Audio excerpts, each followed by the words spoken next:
जगती पर अन्न के परिणामों को, अन्न की पर्यायों को संभालने में बहुत जीवन के निषेक नष्ट किए हैं। धन को संभालने के लिए, धरती को संभालने के लिए बहुत पर्याय सुहा कर दिए। एक वर्तमान की मानव पर्याय विवेक के साथ प्राप्त है। हे मित्र, कर्मों के हवन करने के लिए इसको लगा दो और आत्मा को परमात्म तत्व की सिद्धि के लिए इसका प्रयोग कर लेना चाहिए। मात्र देहिक सुख ही सुख नहीं है, आध्यात्मिक सुख पर भी लक्ष्य होना चाहिए, आत्मिक सुख पर भी लक्ष्य होना चाहिए। इंद्रिय सुख भोगने के बाद भी व्यक्ति को आध्यात्मिक सुख की ओर जाना चाहिए। कसाय के विकारों को भोगों के द्वारा तुम शांत करते हो, इंद्रियों के विकारों को भोगों के द्वारा शांत करते हो, पर चित्त के आनंद तो अध्यात्म के माध्यम से ही प्राप्त होगा। बिना अध्यात्म के चित्त शांत नहीं हो सकता। बाह्य उपलब्धियां अनंतता को प्रदान नहीं करा सकते। बाह्य सुख, बाह्य इंद्रिय भोग, बाह्य वस्तु अनंतता को प्रदान नहीं करा सकते हैं। अनंतता की सिद्धि तो मित्र आध्यात्म विद्या से ही संभव है। जिस सुख का अंत है उस सुख के लिए साधना की आवश्यकता नहीं है। जिस सुख का अंत है वो तो सहज प्राप्त है। संसार का प्रत्येक प्राणी उसे प्राप्त कर लेता है, पर जिसका अंत नहीं है वह सुख अनंत है। उसके लिए पुरुषार्थ करना पड़ेगा, यत्न साध्य है। अयत्न साध्य नहीं है, यत्न साध्य है। मोक्ष मार्ग यत्न साध्य है, मोक्ष ही यत्न साध्य है। क्या नहीं हो, अहेतुक नहीं है। मोक्ष अहेतुक नहीं है। द्रव्य, आत्म द्रव्य अहेतुक है। आत्म द्रव्य अहेतुक है। चैतन्य प्रभु अहेतुक है। जीव द्रव्य अहेतुक है। क्षय द्रव्य अहेतुक है। लेकिन शुद्ध पर्याय की प्रकटता जो है वो सहेतुक है।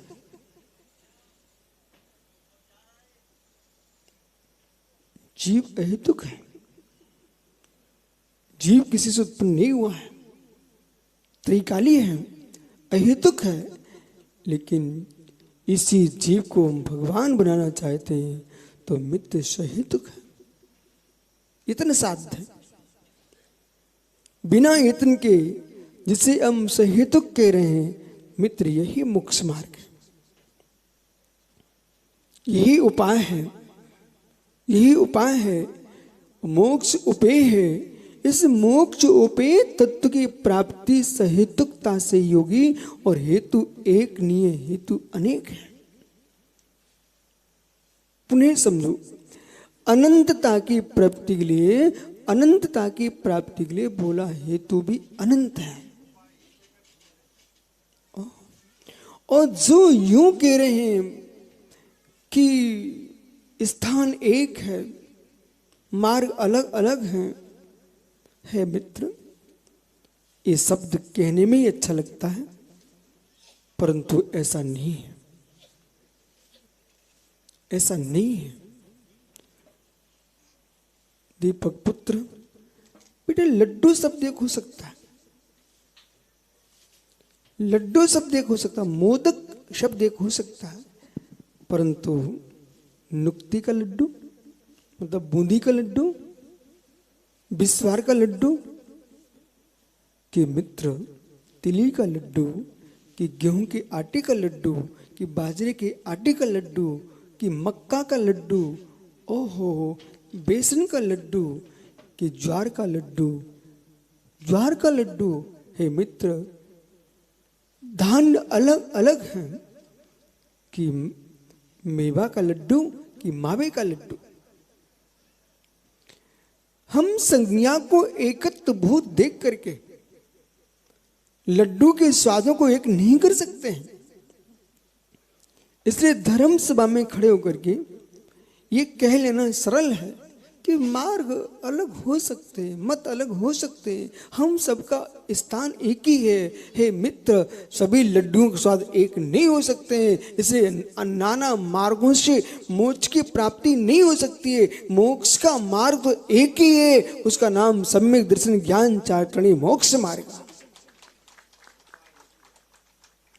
इसलिए मोक्ष का उपाय एक है, पर एक उपाय अनंतता से युक्त है।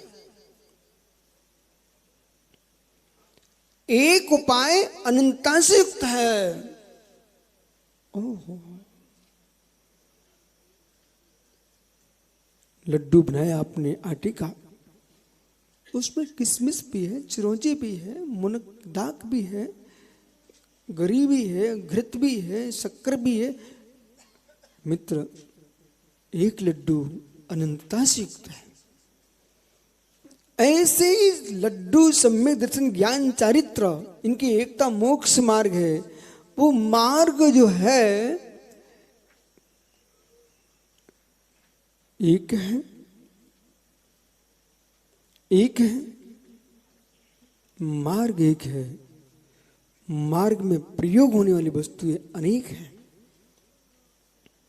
सम्यक दर्शन के हेतुओं को देखिए, सम्यक दर्शन के प्रकारों को देखिए, ज्ञान के हेतुओं को देखिए, ज्ञान के प्रकारों को देखिए, चारित्र के हेतुओं को देखिए, चारित्र के प्रकारों को देखिए, और चारित्र की बालक दर्शन की उत्पत्ति, वृद्धि, संरक्षण, ये तीन बात पर जीना पड़ेगा बालक।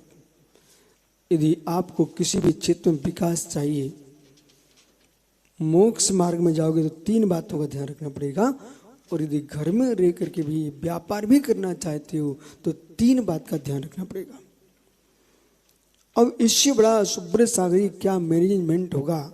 समंत दशोमी ने आपको सारे सूत्र दे दिए हैं, पर वे दिगंबराचार्य थे, जैन योगी थे, इसलिए मोक्ष मार्ग की दृष्टि से व्याख्या किए। जो समझदार होता है, प्रयोग करता। सारस्वत जी कल क्या पढ़ा था? प्रयोगता। प्रयोगता के बस से वस्तु व्यवस्था बनती है। वो प्रयोगता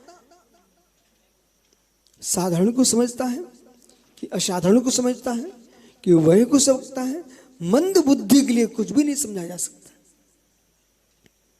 वांछित, अवांछित, विवक्षित, अविवक्षित। बालक, जीवन में तीन बात का ध्यान रखना। जो तीन बात का ध्यान रखेगा वो जीवन में पीछे नहीं मुड़ेगा। और तीन बात का ध्यान रखे बिना आगे चल देते हैं, उन्हें पीछे मुड़ के आना पड़ता है।